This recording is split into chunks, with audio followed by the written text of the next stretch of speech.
คืนละแค่ 1,500 บาทเองครับเปิดหน้าต่างปุ๊บก็เจอทะเลเลยไม่ใช่แค่มองเห็นทะเลนะครับแต่คือตัวบ้านทั้งหลังเนี่ยเขาสร้างอยู่บนน้ำทะเลเรื่องของเรื่องคือแฟนผมเขาหยุดงานแล้วก็ขอผมมาแค่ข้อเดียวเขาบอกว่าอยากเปิดหน้าต่างมาแล้วเจอทะเลแค่นี้เลยครับประโยคเดียวผมก็เลยนั่งไล่เทียบอยู่หลายที่มากจนสุดท้ายมาเจอที่นี่ตรงนี้คือบ้านเพระยองที่คนชอบมาขึ้นเรือข้ามไปเกาะเสม็ดกันนั่นแหละแต่ทริปนี้เรามาแค่2 วัน 1 คืนก็เลยไม่ได้ข้ามเกาะครับ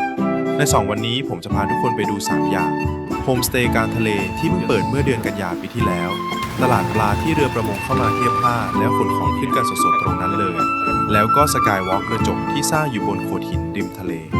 ท้ายคลิปเดี๋ยวผมสรุปค่าใช้จ่ายให้ดูด้วยว่า2 คน 2 วัน 1 คืนรวมกินรวมนอนจบที่เท่าไหร่ไปดูกันเลยครับเอาตรงๆเลยนะครับทริปนี้ตอนแรกไม่ได้ตั้งใจจะมาเที่ยวหรอกแต่ตั้งใจมาส่งเหล้า拿酒将我们没吃完的送给爸爸。ช่วงก่อนหน้านี้ผมไปทำงานที่เมืองจีนานมณฑลซานตรงประเทศจีนมาก็เลยซื้อเหล้าขาวติดมือกลับมาขวดหนึ่งตั้งใจจะเอามาให้พ่อตาชิมดูคือเหล้าขาวทางเหนือของจีนเนี่ยก็40 ดีกรีขึ้นไปดื่มยากมากครับผมก็เลยจงใจเลือกขวดที่ 38.5 ดีกรีมาให้มันเบาลงมาหน่อย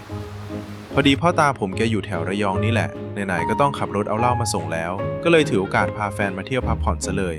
จะได้ลองดูด้วยว่าแถวระยองมีอะไรน่าเที่ยวบ้างพวกเราเลือกมาที่บ้านเพครับเหตุผลง่ายมากใกล้เกาะเสม็ดที่สุดแต่ไม่ต้องเสียเวลาข้ามเกาะเพราะมาแค่2 วัน 1 คืนไปนอนบนเกาะมันไม่ค่อยคุ้มนอนที่บ้านเพก็เห็นทะเลเหมือนกันแถมประหยัดเงินไปได้ครึ่งหนึ่งเลยกลับมาที่โจทย์ของแฟนผมครับฟังดูเหมือนง่ายนะแต่เอาจริงๆหายากมากเพราะเรามีเวลาแค่2 วัน 1 คืนแล้วก็ตัดตัวเลือกข้ามเกาะเสม็ดออกบังแล้วขอบเขตมันก็เลยเหลือแค่แถวบ้านเพนี่แหละผมก็นั่งไล่ดูทีละที่จนมาเจอที่นี่ครับบ้านเรือโฮมสเตย์ระยองที่นี่ไม่ใช่แค่อยู่ติดทะเลนะแต่คือตัวบ้านทั้งหลังเนี่ยเขาใช้เสาไม้ค้ำอยู่บนน้ำทะเลเลยทั้งโฮมสเตย์มีห้องพักแค่5 ห้องเท่านั้นเองครับแล้วที่เด็ดคือใน5 ห้องนี้มีแค่ห้องหน้าสุดห้องเดียวเท่านั้นที่เปิดหน้าต่างมาแล้วเป็นทะเลเต็มตาและห้องที่เราได้นอนก็ห้องนั้นแหละครับรูม01คืนละ 1,500 บาทรวมอาหารเช้าด้วยนะใครสนใจอยากจองโทรไปจองตรงกับทางโฮมสเตย์ได้เลยครับ一个很 chill 的早上。วันแรกพวกเราเปื่อยกันอยู่ที่บ้านครับถ่ายมือถือดูพวกซีรีส์สั้นที่ AI ทำเปื่อยยาวจนถึง 4 โมงเย็นนู่นถึงค่อยออกจากบ้านขับมาถึงบ้านเพก็เกือบ 6 โมงครึ่งแล้วตรงนี้มีเรื่องสำคัญมากๆที่ต้องบอกก่อนเลยครับโฮมสเตย์ที่นี่ไม่มีที่จอดรถไม่มีเลยสักคันเดียวแล้วซอยทางเข้าก็เป็นวันเวย์ทั้งแคบทั้งลึกลับสุดๆมาครั้งแรกรับรองว่าหาไม่เจอแน่นอนเพราะฉะนั้นวิธีที่ถูกต้องคือพอใกล้จะถึงให้รีบโทรหาเจ้าของเลยครับเดี๋ยวเขาจะให้พนักงานออกมารับแล้วพาเราไปจอดรถอย่างของพวกเราสุดท้ายไปจอดตรงหน้าธนาคารกรุงศรีเก่าที่ปิดล้างไปแล้วพอจอดเสร็จน้องพนักงานก็พาพวกเราเดินลัดซอยเล็กๆเข้าไปไม่ไกลครับเดินแค่สัก 4-50 เมตรก็ถึงแล้วพอเดินเข้าไปถึงน้องพนักงานเขาเตรียมถังน้ำแข็งวางไว้ให้ข้างนอกเรียบร้อยแล้วเอาจริงๆจนถึงตอนนี้ผมก็ยังไม่ค่อยเข้าใจเท่าไหร่ว่าทำไมต้องวางไว้นอกห้องผมเดาว่าน่าจะเผื่อแขกที่ออกมานั่งดื่มชิวๆข้างนอกตอนกลางคืนนะครับพอเข้าห้องมาห้องนี้จริงๆก็เป็นห้องสวีทธรรมดานะแต่เขายังคงงานไม้เอาไว้อยู่ทั้งประตูแล้วก็ระเบียงมันเลยได้ฟีลบ้านพักท้องถิ่นริมทะเลได้บรรยากาศอีกแบบแล้วที่สำคัญคือห้องเขาสะอาดมาก哇，可以直接跳下去，你跳下去游泳吗？你试试看，你跳下去，我看你，我躺着看你。啊，吃饭，吃晚餐，到游泳喽。到游泳了，等一下我们走过去，那你走走看。好啊。พอลองถามพนักงานดูเขาบอกว่าโฮมสเตย์นี้เพิ่งเปิดเมื่อเดือนกันยาปี 2025 ที่ผ่านมานี่เองก็เลยยังดูใหม่กริบอยู่เลยเตียงก็นอนสบายส่วนโซฟาก็แค่พับพนักพิงลงมาให้ราบก็กลายเป็นอีกเตียงหนึ่งได้เลยนะใครพาลูกมาก็นอนได้สบายเลยส่วนสิ่งที่แฟนผมชอบที่สุด คือรูปที่แขวนอยู่หัวเตียงครับเขาบอกว่าดูแล้วให้ความรู้สึกชิลดี哦，我喜欢这张照片。ฝั่งห้องน้ำขนาดอาจจะไม่ใหญ่มากแต่ก็ถือว่าพอใช้นอกห้องยังมีระเบียงเล็กๆให้นั่งชมพระอาทิตย์ขึ้นพระอาทิตย์ตกได้ด้วยส่วนหน้าห้องจะเป็นศาลาเล็กๆ ตรงศาลานี้แหละครับเดี๋ยวจะกลายเป็นไฮไลท์สำคัญที่สุดของคลิปนี้ ไว้ผมค่อยเล่าให้ฟัง 舒服的椅子，然后又可以从这边看出去，哇，哇，早上的景应该很漂亮。对，走去吃饭吧但是，我们要走出去吃个东西了，我饿了，走吃饭吃饭还有力气了， ，OK，Let's 吃饭喽！ go。它晚上会关门欸，哦，走吧。你的眼镜，好搞笑啊！你的眼睛跟我的眼睛是一样的，所以我先摘掉。你戴这个发箍才好笑。我走吃饭，什么？小熊熊来吃饭不行吗？咋的咋的咋的？ ตรงนี้ต้องให้ทุกคนเตรียมใจไว้ก่อนเลยนะว่ากลางคืนที่บ้านเพเนี่ยเงียบจนแทบจะเหมือนเมืองร้างเลย ร้านอาหารส่วนใหญ่ไม่ค่อยเปิดกัน จะมีก็แค่ร้านข้างทางเล็กๆ แต่วันนั้นพวกเราอยากกินอาหารทะเลแบบนั่งในห้องแอร์เย็นๆ แฟนผมก็เลยลองหาร้านจนมาเจอร้านนี้ครับ หลานย่าบ้านเพ ร้านใหญ่สะอาดแล้วก็แอร์ฉ่ำมาก 要不要切？哦，你戴的头是小熊才可爱呢。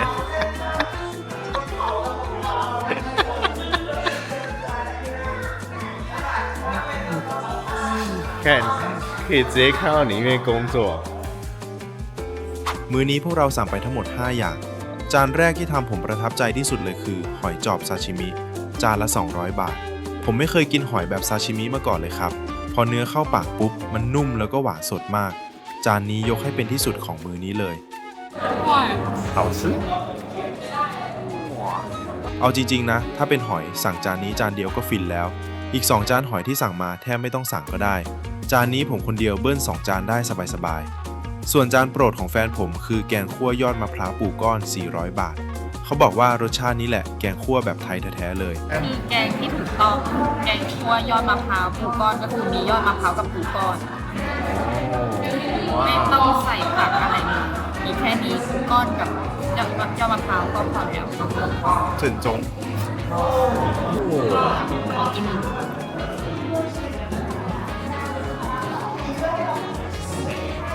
老婆最爱，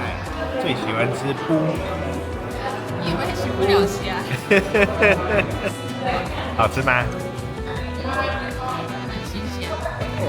然后还要蘸一下。要蘸一下。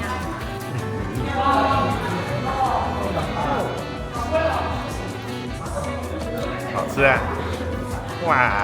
棒哦！ ส่วนอีก 2 อย่างที่เหลือเป็นเอ็นหอยผัดพริกไทยดำกับหอยเชลล์อบเนย 230 บาท จานหอยเชลล์อบเนยเนี่ยผมว่ามันหวานไปหน่อยไม่ค่อยถูกปากเท่าไหร่ครับ ตอนเช็คบิลออกมาทั้งหมด 1,605 บาทครับ กินกัน 2 คนอาหารทะเล 5 อย่างแถมเน้นปูเป็นหลักด้วย ราคานี้ผมถือว่าปกตินะครับ Cheers！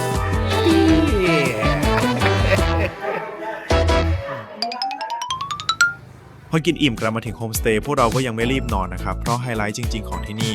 มันอยู่ที่ช่วงกลางคืนนี่แหละ พอเปิดไฟตรงสะพานของโฮมสเตย์ปุ๊บบรรยากาศสวยมากๆเลย เขาเอาหลอดไฟดวงเล็กๆ มาแขวนเรียงยาวไปตามราวไม้ แสงสะท้อนลงบนผิวน้ำทะเลสวยมาก แต่มีเรื่องขำๆอยากเล่าให้ฟังอย่างหนึ่งครับ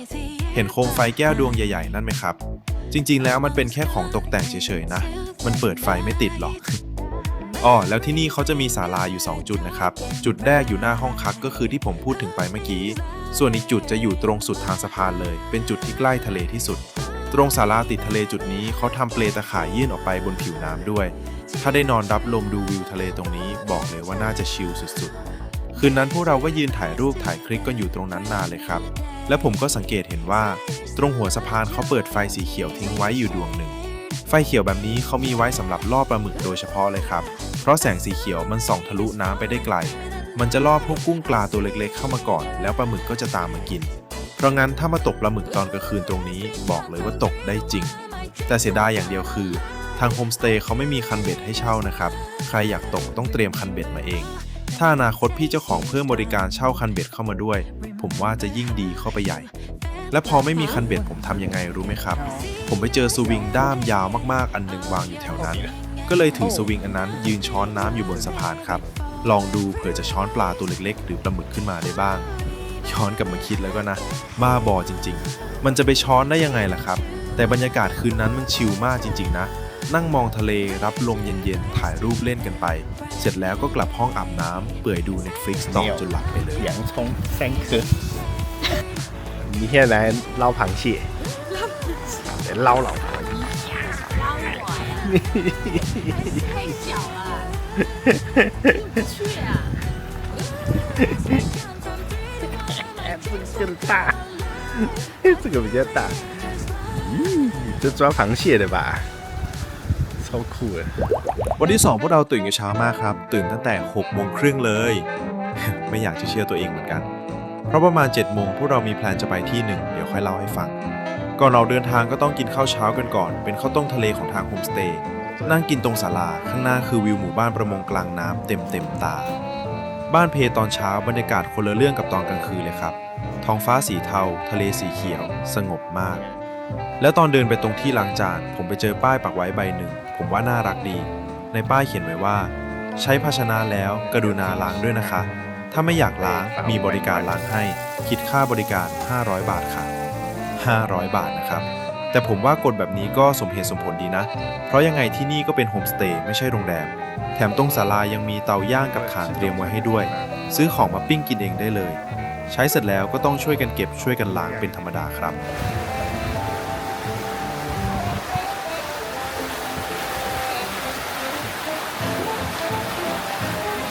哇，我们住的地方，早上就很 chill。 เอาละครับมาถึงไฮไลท์สำคัญแล้วทริป2 วัน 1 คืนครั้งนี้ผมยกให้ที่นี่คุ้มค่าที่สุดเลย นั่นก็คือตลาดอาหารทะเลสดสวนสน พวกเราขับรถออกไปตอน 7 โมงเช้าเส้นทางที่ขับไปคือถนนหมายเลข 3145 2 ข้างทางเป็นต้นไม้ใหญ่ริมทะเลคุมลงมาจนกลายเป็นอุโมงค์ต้นไม้สีเขียว สวยมาก ขับผ่านตรงนั้นคือโคตรชิลเลยครับ แล้วถามว่าตลาดนี้มันพิเศษยังไง คือด้านหน้าจะเป็นแผงขายของ แต่ด้านหลังคือเรือประมงที่เพิ่งเทียบท่าสดๆเลย ชาวประมงออกเรือไปจับปลา พอกลับมาถึงก็ขนของขึ้นด้านหลังแผง แล้วก็ยืนแกะพวกกุ้งหอยปูปลาออกจากอวนกันตรงนั้นเลยนะ เพราะฉะนั้นของที่นี่คือเพิ่งขึ้นมาจากทะเลจริงๆ กุ้งบางตัวยังกระโดดดิ้นกันอยู่เลยครับ ถ้าลองเทียบกับตลาดอ่างศิลาที่ผมชอบไปประจำนะ อย่างปูม้าที่อ่างศิลากิโลหนึ่งตกอยู่ 600-700 บาท แต่ที่นี่แหละครับ แล้วแต่ว่าอยากได้ไซส์ไหนเลย ถ้าเอาไปทำยำไซส์เล็กหน่อยกิโลละ 250 บาทเอง ขยับขึ้นมาหน่อยกิโลละ 350 บาท ส่วนไซส์ใหญ่ที่เราซื้อมากิโลละ 450 บาท หมายความว่าปูเกรดเดียวกัน ซื้อที่นี่ประหยัดไปได้ตั้งแต่1 ใน 3 ไปจนถึงครึ่งหนึ่งเลยครับ 我再拿去嫩了，我们把大螃蟹都买走了，所以要早点来。 ส่วนกุ้งขาวอันนี้ต้องพูดตรงๆตามจริงนะ ตลาดทั่วไปกิโลละประมาณ 230-280 บาท ที่นี่ขายกิโลละ 300 บาท ถือว่าแพงกว่าครับ แต่ผมก็ยังรู้สึกว่าคุ้มนะ เพราะกุ้งที่อ่างศิลาเราไม่รู้เลยว่าเขาแช่มากี่วันแล้ว บางทีซื้อกลับบ้านไปหัวหลุดเนื้อเละหมด แต่กุ้งที่นี่คือยังเป็นๆเพิ่งขึ้นจากเรือ ความหวานมันคนละเรื่องกันเลย ยอมจ่ายแพงกว่าสัก 20-30 บาท แต่สิ่งที่ได้คือความสดแบบสุดๆครับ 买这个鱼，哦，水。 จะต้องสารภาพตามตรงเลยนะครับรอบนี้พวกเราไปครั้งแรกใช้ผิดวิธี พวกเรานึกว่าต้องรอให้แม่ค้าเขาเอาอาหารทะเลมาจัดใส่ถาดพลาสติกสีฟ้าก่อน ถึงจะเลือกซื้อได้ จริงๆไม่ใช่เลยครับ วิธีที่ถูกต้องคือพอไปถึงปุ๊บเดินเข้าไปตกลงราคากับเจ้าของแผงแล้วสั่งจองไว้ได้เลย ไม่ต้องรอให้เขาเอามาวางหน้าร้าน เดี๋ยวเขาจะเก็บไว้ให้ แล้วเตรียมใส่ถุงให้อย่างดี แถมทุกแผงจะมีชื่อร้านกับเบอร์โทรติดไว้อยู่แล้วด้วย เพราะงั้นรอบหน้าเผลอๆโทรสั่งจองล่วงหน้าตั้งแต่ยังไม่ออกจากบ้านได้เลยครับ วันนั้นทุกเราไปถึงตั้งแต่ 7 โมงเช้า แต่เรือประมงเขาค่อยๆทยอยเข้าเทียบท่าตอนประมาณ 8 โมง ผลคืออะไรรู้ไหมครับ พอกุ้งขึ้นจากเรือปุ๊บยังไม่ทันแตะถาดสีฟ้าเลย โดนคนอื่นเหมาจองตัดหน้าไปหมดแล้ว เพราะคนอื่นเขาสั่งจองไว้ก่อนแล้วไง พวกเราก็ได้แต่ยืนมองตาปริบๆ เพราะฉะนั้นรอบหน้าไปอีก ผมโทรจองก่อนแน่นอน มีอีกจุดหนึ่งอยากบอกครับ ฝั่งตรงข้ามเซเว่นแถบนั้นเนี่ยจะเป็นโซนที่แผงปูกับแผงกุ้งกระจุกตัวกันอยู่เยอะที่สุด ส่วนแผงอื่นๆจะเน้นขายหมึก ขายปลาแล้วก็กุ้งกล้ามกรามเลี้ยง โซนนั้นราคาก็จะพอๆกับอ่างศิลาไม่ได้ถูกเป็นพิเศษครับ วันนั้นกุ้งพวกเราแย่งกับเขาไม่ทันครับแต่เราก็ได้ของอย่างอื่นมาแทนอย่างแรกคือเนื้อหอยแมลงภู่กิโลละ230 บาทอันนี้เขาแกะเปลือกออกให้เรียบร้อยแล้วเหลือแต่เนื้อล้วนๆแถมดึงหนวดออกให้จนสะอาดกริบเลยครับซื้อกลับไปจิ้มน้ำจิ้มกินได้เลยสะดวกมากแถมอร่อยด้วยส่วนอย่างที่2นี่แหละไฮไลท์ปูม้าครับกิโลละ450 บาทพวกเราจัดมา 2.2 กิโลแล้วที่ตลาดเนี่ยเขามีบริการนึ่งให้ด้วยคิดค่านึ่ง60 บาทรอประมาณ 15-20 นาทีเพราะงั้นยอดรวมชุดนี้ 1,050 บาทครับแล้ว 1,050 บาทได้ปูมากี่ตัวรู้ไหมครับ11 ตัวครับเฉลี่ยแล้วปูทั้งตัวละไม่ถึง100 บาทเลยแฟนผมเขาชอบกินปูมากผมก็เลยจัดให้เขาเต็มที่เลยครับแน่นอนว่าซื้อกลับไปแล้วหน้าที่เขาคือกินส่วนหน้าที่ผมคือแกะหมึกสดหน้าร้านก็น่ากินมากครับเพิ่งขึ้นจากเรือสียังไม่ทันเปลี่ยนเป็นสีขาวเลยแล้วก็ยังมีอาหารทะเลแปลกๆที่ปกติไม่ค่อยได้เห็นอีกด้วยตลาดนี้เดินเพลินจริงๆช่วงที่รอนึ่งปูก็เดินไปหาอะไรดื่มเย็นๆที่เซเว่นหรือคาเฟ่อเมซอนฝั่งตรงข้ามได้พวกเราก็ถือโอกาสแวะซื้อกรรไกรตัดปูติดมือไปด้วยเพราะที่โฮมสเตย์ไม่มีกรรไกรให้แล้วก็แวะอุดหนุนเสื้อผ้าที่แผงข้างทางอีกผมได้เสื้อลายต้นมะพร้าวสไตล์ฮาวายมาตัวหนึ่งส่วนแฟนผมได้เดรสสีขาวเดี๋ยวช่วงบ่ายทุกคนจะได้เห็นว่าเราสองคนใส่ชุดที่ซื้อจากตรงนี้แหละไปเที่ยวต่อแถวนั้นหมาจรจัดเยอะมากครับแฟนผมเป็นคนใจดีเลยซื้อหมูปิ้งไปแจกน้องๆอีกหลายไม้เวลาผ่านไปแป๊บเดียวปูนึ่งร้อนๆใส่ถุงเรียบร้อยพวกเราก็หิ้วกลับโฮมสเตย์กันเลยพอกลับถึงโฮมสเตย์พวกเราก็ไปนั่งกันตรงศาลาเล็กๆหน้าห้องพักเลยครับข้างหน้าเป็นวิวทะเลข้างหลังเป็นห้องพักแล้วก็เริ่มลงมือแกะปูกันเลยปูสดมากจริงๆครับเนื้อแน่นปังไม่ใช่เนื้อเละๆนิ่มๆแบบปูเก่าใช้กรรไกรหนีบฉับเดียวก็แกะออกง่ายมากผมก็นั่งแกะไปทีละตัวส่วนแฟนผมก็กินไปทีละตัวจิ้มกับน้ำจิ้มซีฟู้ดสูตรของเขาที่แถมมาให้แฟนผมบอกน้ำจิ้มอร่อยมากแล้วตอนนั้นฝนก็โปรยลงมาพอดีครับพวกเราก็นั่งกันอยู่ในศาลากลางทะเลแบบนั้นแหละข้างนอกฝนตกพรำๆนั่งกินไปคุยกันไปผมแกะเขากินสุดท้าย2คนช่วยกันซัดปูหมดเกลี้ยงเลยครับ11 ตัวถึงจะเป็นผมที่นั่งแกะอย่างเดียวแล้วแฟนเป็นคนกินก็เหอะแต่เห็นเขามีความสุขผมก็มีความสุขไปด้วยแล้วล่ะครับเป็นเช้าที่เรียบง่ายแล้วก็ผ่อนคลายจริงๆความสุขเล็กๆมันก็แค่นี้แหละครับส่วนเนื้อหอยแมลงภู่ยังเหลืออีกตั้งครึ่งหนึ่งกินต่อไม่ไหวแล้วจริงๆเลยคิดว่าเดี๋ยวตอนบ่ายไปหาพ่อตาเอาไปให้แกแกล้มเหล้าพอดีเลยกินอิ่มเก็บของเสร็จเรียบร้อยพวกเราก็ไปเดินเล่นถ่ายรูปบนสะพานกันอีกรอบครับเสร็จแล้วก็กลับมานั่งดูทีวีพักผ่อนอยู่ในห้องต่อจนถึงเที่ยงตรงก็ได้เวลาเช็คเอาท์ก็ง่ายมากครับแค่โทรบอกทางโฮมสเตย์เดี๋ยวพนักงานก็รีบมาจัดการให้พวกเราก็คืนห้องกันเรียบร้อยแบบราบรื่นเลยแต่มีเรื่องหนึ่งที่อยากบอกทุกคนไว้ก่อนไปที่นี่น้ำทะเลแถวนี้ลงเล่นไม่ได้นะครับคือน้ำมันตื้นก็จริงแต่ทรายมันไม่ค่อยสะอาดเพราะน้ำทิ้งจากการใช้ชีวิตประจำวันของทั้งหมู่บ้านประมงทั้งน้ำล้างผักน้ำซักล้างทุกอย่างมันถูกปล่อยลงทะเลโดยตรงเลยเพราะฉะนั้นถ้าใครตั้งใจมาเล่นน้ำหรือมาว่ายน้ำไม่แนะนำอย่างแรงครับแต่ถ้ามาเพื่อตกปลาอันนี้บอกเลยว่าโอเคมากอีกเรื่องหนึ่งถ้าใครเป็นสายตกปลาแบบจริงจังเลยในละแวกนั้นยังมีที่หนึ่งชื่อบ้านชายเลนโฮมสเตย์บ้านเพครับที่นั่นเขาจะเป็นหลังที่ยื่นออกไปไกลที่สุดในแถบนั้นมีความฮาร์ดคอร์กว่าเหมาะกับกลุ่มที่มาตกปลาโดยเฉพาะเลยแต่ทริปนี้ผมพาแฟนมาพักผ่อนผมเลยเลือกที่ที่มันใหม่กว่าสบายกว่าครับพอเช็คเอาท์เสร็จพวกเราก็ขับรถไปหาพ่อตาเลยเอาเหล้าที่ซื้อมาไปให้แล้วก็แบ่งเนื้อหอยแมลงภู่ที่เหลือไปฝากแกด้วยนั่งจิบกาแฟคุยกันไปตามประสา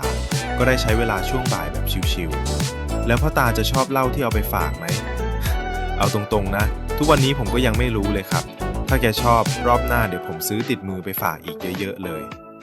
หลังจากนั่งคุยกันเสร็จพ่อตาก็ยื่นเงินมาให้บอกให้พวกเราไปซื้อทุเรียนทอดมาฝากหน่อยทุเรียนทอดของบ้านเพเนี่ยของเขาดังมากนะครับร้านที่พวกเราไปซื้อชื่อร้านแม่สมใจอยู่ในตลาดบ้านเพเลย ไปถึงปุ๊บผมก็รีบออกชื่อเพื่อนพ่อตาไปผลคือได้ส่วนลดมาแบบจุกๆเลยครับจ่ายไป1,000ได้ทุเรียนทอดถุงใหญ่มาตั้ง 5-6 ถุงแถมเจ้าของร้านใจดีแถมขนุนทอดมาให้อีกถุงเล็กๆด้วยของพวกนี้เราจะเอาไปฝากเลโอกับเรนี่ครับ2คนนั้นชอบกินทุเรียนทอดมากช่วงบ่ายพวกเราคิดว่าไหนๆก็มาแล้วเราอยากแวะไปเที่ยวแถวอุทยานแห่งชาติสักหน่อยครับระหว่างทางที่ขับไปผมสังเกตเห็นทางขึ้นเนินเล็กๆข้างทางป้ายเขียนไว้ว่ารายงรีสอร์ทดูน่าสนใจดีพวกเราก็เลยลองเลี้ยวรถขับขึ้นไปสำรวจซะหน่อย แล้วการเลี้ยวรถขึ้นมาครั้งนี้กลายเป็นเซอร์ไพรส์ที่ไม่คาดคิดของทริปนี้เลยครับพอขับขึ้นมาถึงข้างบนวิวตรงนั้นคืออลังการมากตัวโรงแรมเขาซ่อนตัวอยู่ในอ่าวเล็กๆของอุทยานแห่งชาติแถมยังมีสะพานยาวๆทอดตัวจากตัวโรงแรมยื่นออกไปในทะเลด้วยพอกลับมาลองหาข้อมูลดูทีหลังที่นี่คือโรงแรมระยองรีสอร์ทมีห้องพักทั้งหมด142ห้องแล้วก็มีหาดส่วนตัวด้วยราคาห้องพักเริ่มต้นที่ประมาณ 3,000 บาทแพงกว่าโฮมสเตย์ที่เราไปพักถึง2เท่าตัวแต่พอผมไปเจอคำโปรโมทอันนึงเข้าถึงกับต้องอึ้งไปเลยครับเขาเขียนว่าห้องพักทุกห้องมีระเบียงส่วนตัวหันหน้าออกทะเลแล้วก็มองเห็นเกาะรอบนอกได้ด้วยเห็นไหมล่ะครับมันวนกลับมาที่เดิมโจทย์ที่แฟนผมขอไว้ตั้งแต่แรกอยากเปิดหน้าต่างมาแล้วเจอทะเลสรุปคือห้องพักที่แพงที่สุดของที่นี่ก็ขายสิ่งเดียวกันเป๊ะเลยแต่ปัญหาคือมันเข้าไปไม่ได้ครับตรงหน้าทางเข้าโรงแรมมีรปภ.แล้วก็มีประตูรั้วใหญ่กั้นไว้เลยถ้าไม่ใช่แขกที่มาพักก็ขับรถเข้าไปไม่ได้พวกเราก็เลยทำได้แค่ยืนมองอยู่ข้างนอกแต่ก็นะผมพกโดรนมาด้วยครับบินขึ้นไปเก็บบรรยากาศจากมุมสูงซะเลยมองจากด้านบนลงมาทั้งสะพานทั้งอ่าวโค้งๆแล้วก็น้ำทะเลสีเทอร์ควอยซ์เห็นครบจบในช็อตเดียวเลยครับผมหันไปบอกแฟนเลยว่ารอบหน้าต้องมานอนที่นี่ให้ได้เวลาเริ่มเก็บเงินกันจริงจังแล้วล่ะขับออกจากตรงนั้นต่อไปนิดเดียวก็ถึงอุทยานแห่งชาติแล้วครับอุทยานแห่งชาติเขาแหลมย่าหมู่เกาะเสม็ด ขับจากบ้านเพมาแค่10 กว่านาทีเองใกล้มากเรื่องค่าข้าวผมบอกตัวเลขชัดๆให้ฟังเลยนะครับคนไทยผู้ใหญ่40 บาทเด็ก20 บาทชาวต่างชาติผู้ใหญ่200 บาทเด็ก100 บาทส่วนค่ารถยนต์คิดเพิ่มคันละ30 บาทสรุปพวกเราไปกัน2คนบวกรถอีก1คันรวมแล้วจ่ายไป110 บาททวนครับพอเข้ามาข้างในก็ขับขึ้นไปบนยอดเขาตรงนั้นจะมีลานจอดรถกว้างๆอยู่พอจอดรถเสร็จเดินไปทางซ้ายจะเป็นโซนลานกางเต็นท์เดินไปทางขวาจะเป็นเส้นทางเดินศึกษาธรรมชาติพวกเราเลือกเดินไปทางขวาครับตรงนี้ขอเตือนไว้ก่อนนิดนึงนะในอุทยานเขามีรถ2 แถวบริการฟรีคอยรับส่งจากยอดเขาลงไปถึงชายหาดแต่ว่าเขาวิ่งเฉพาะวันเสาร์อาทิตย์นะครับวันที่พวกเราไปดันเป็นวันธรรมดารถ2 แถวก็เลยไม่วิ่งพวกเราก็เลยต้องเดินเท้าลงไปเองทางเดินค่อนข้างยาวขาเดินลงน่ะชิลสบายมากแต่ขาเดินกลับขึ้นมานี่เล่นเอาเหนื่อยหอบเลยแต่ระหว่างทางจะมีตัวแสบคอยต้อนรับด้วยลิงแสมครับเยอะมากและผมสังเกตเห็นอย่างหนึ่งนะลิงที่นี่ไม่ดุเลยพวกมันแค่เล่นกันเองอยู่ข้างทางไม่วิ่งเข้ามาแย่งของจากนักท่องเที่ยวเลยอันนี้ต่างจากเขาสามมุกที่บางแสนบ้านเราลิบลับเลยครับลิงแถวนั้นคือดุมากทำไมถึงเป็นแบบนั้นน่ะหรอผมเดาว่าน่าจะเป็นเพราะที่นี่คนเขาไม่ให้อาหารพวกมันพอไม่มีใครไปป้อนอาหารลิงก็เลยไม่ได้เชื่อมโยงคนเข้ากับของกินเพราะฉะนั้นขอร้องเลยนะครับใครไปเที่ยวที่นั่นไม่ต้องไปให้อาหารน้องลิงนะเดินลงมาเรื่อยๆจุดแรกที่จะเจอคือจุดชมวิวครับมองออกไปเห็นวิวชายฝั่งหินแบบพาโนรามาเลยไม่มีหาดทรายมีแต่หินล้วนๆแต่ทัศนียภาพกว้างไกลสุดสายตาดีมากแล้วที่จุดชมวิวเขาจะมีป้ายอธิบายแบบวาดมือน่ารักคอยบอกชื่อเกาะต่างๆที่มองเห็นจากตรงนี้ด้วยอ๋อที่มีเกาะท้ายนี่เกาะท้ายค้างคาวเกาะกูดลีนั่นเกาะกูลีเกาะท้ายค้างคาวคือเกาะเล็กๆแล้วก็เป็นเกาะกูลีเสร็จแล้วตรงนั้นจะมี2 เกาะติดกันก็คือเกาะกลวยกับเกาะขามแล้วก็เกาะริมนี้เป็นเกาะปลายตีน ชื่อเกาะปลายตีนจริงๆและส่วนริมนู้นทั้งหมดทั้งมวลก็คือเป็นฝั่งโซนระยองตามหมดเลยแสดงว่าเกาะสิ้นสุดมีแค่เกาะปลายตีนแล้วก็1 2 3 4 5แล้วก็6还有一个狗毡哦对那里那里小小的ข้างๆจุดชมวิวยังมีเส้นทางเดินขึ้นเขาอีกเส้นเดินวนรอบใหญ่กลับขึ้นไปข้างบนได้ด้วยแต่วันนั้นเวลาเริ่มเย็นแล้วพวกเราก็เลยไม่ได้เดินวนรอบใหญ่เดินต่อลงมาเรื่อยๆจะเจอห้องน้ำกับลานกางเต็นท์แล้วเราก็จะเจอหอชมวิวไม้สีขาวอันนี้ครับอันนี้ถือเป็นแลนด์มาร์คถ่ายรูปหลักของที่นี่เลยตัวหอไม่ได้สูงมากนะสูงไม่ถึงชั้นหนึ่งด้วยซ้ำเขาสร้างอยู่ตรงปลายทางเดินที่ยื่นออกไปเดินไปจนสุดปีนขึ้นไปโพสท่าถ่ายรูปแล้วก็เดินย้อนกลับทางเดิมฉากหลังเป็น Existence ติวทะเลกับหมู่เกาะแบบเต็มตาถ่ายออกมาสวยแน่นอนครับเดินกลับมาอีกนิดจะเจอกับรูปปั้นนางยักษ์ตัวใหญ่ ตนนี้ก็คือนางผีเสื้อสมุทรจากวรรณคดีไทยเรื่องพระอภัยมณีครับผมก็เลยหันไปแซวแฟนขำๆว่าวันไหนถ้าโดนจับได้ว่าผมแอบไปมีกิ๊กที่ไหนนะเดี๋ยวเขาอาจจะกลายร่างเป็นแบบนี้แล้วจับผมโยนลงอ่าวไทยไปให้ฉลามกินซะเลยถ่ายรูปกับรูปปั้นเสร็จพวกเราก็เดินลัดล้อไปตามทางเดินเลียบชายฝั่งต่อครับทางเดินช่วงนี้ต้องขอชมเลยนะว่าเขาทำไว้ดีมากแถมยังรองรับรถเข็นวีลแชร์ด้วยสะดวกสุดๆ你的裙子会一直飞起来。啊，漂亮。ตลอดทางจะเดินผ่านทั้งสะพานไม้ทั้งโขดหินแล้วก็มีชิงช้าอยู่หลายจุดชิงช้าพวกนั้นก็ผูกไว้กับต้นไม้ใหญ่ริมทะเลนั่งแล้วมองออกไปเจอทะเลสวยๆถ่ายรูปมุมนี้คือปังมากครับพวกเราก็แวะเดินลงไปถ่ายรูปตรงโขดหินข้างล่างด้วยแต่ต้องระวังกันนิดนึงนะเพราะโขดหินมันเปียกแล้วลื่นมากเดินเสร็จไม่ต้องย้อนกลับทางเดิมนะครับข้างหน้าจะมีบันไดเดินเชื่อมกลับขึ้นไปทางเดินไม้หลักได้เลยเส้นทางเดินไม้ของเขาทำออกมาได้ดีจริงๆแล้วพวกเราก็เดินมาถึงเป้าหมายสุดท้ายของวันนี้ลานกระจกกับสะพานกระจกสกายวอล์กนั่นเองครับจริงๆจุดเริ่มต้นที่ทำให้พวกเราอยากมาที่นี่ก็เพราะเห็นรูปสกายวอล์กนี่แหละแล้วพอมาเห็นของจริงเป็นอย่างไรบ้างล่ะผมขอพูดตรงๆแบบไม่กักเลยนะแอบเสียดายอยู่นิดนึงครับเพราะที่นี่มันอยู่ติดทะเลการกัดกร่อนจากไอเค็มคือรุนแรงมากบวกกับคนเดินขึ้นไปเยอะมากพื้นกระจกมันเลยเป็นรอยขีดข่วนแล้วก็ขุ่นมัวไปหมด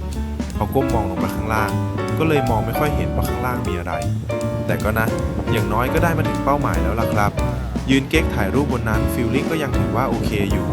เบื้องหน้าคือทะเลกว้างใหญ่ลมทะเลพัดแรงสะใจมากตรงนี้เตือนไว้นิดนึงครับลมทะเลค่อนข้างหนาวใครจะมาแนะนำให้พกเสื้อคลุมติดตัวมาสักตัวนะแล้วช่วงนี้ก็เข้าหน้าฝนแล้วด้วย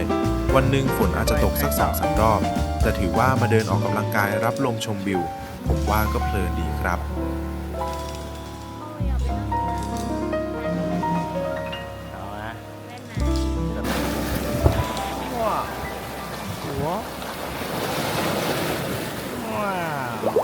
อาหารของเราก็คือระยองรีสอร์ทรอบหน้าเราจะมาพักกันนะคะ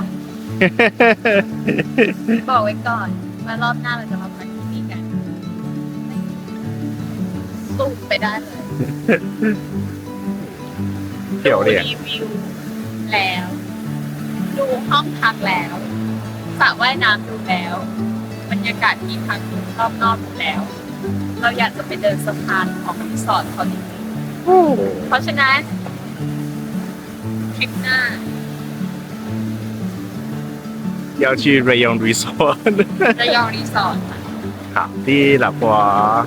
เดินสกายวอล์กเสร็จพวกเราก็เดินเท้ากลับขึ้นไปเอารถบนยอดเขาครับขาเดินกลับขึ้นมานี่เล่นเอาขาแข็งเลยเอาล่ะได้เวลามาสรุปตัวเลขค่าใช้จ่ายกันเที่ยว2คน2วัน1คืนรวมค่ากินค่าพักทั้งหมดมีดังนี้ครับ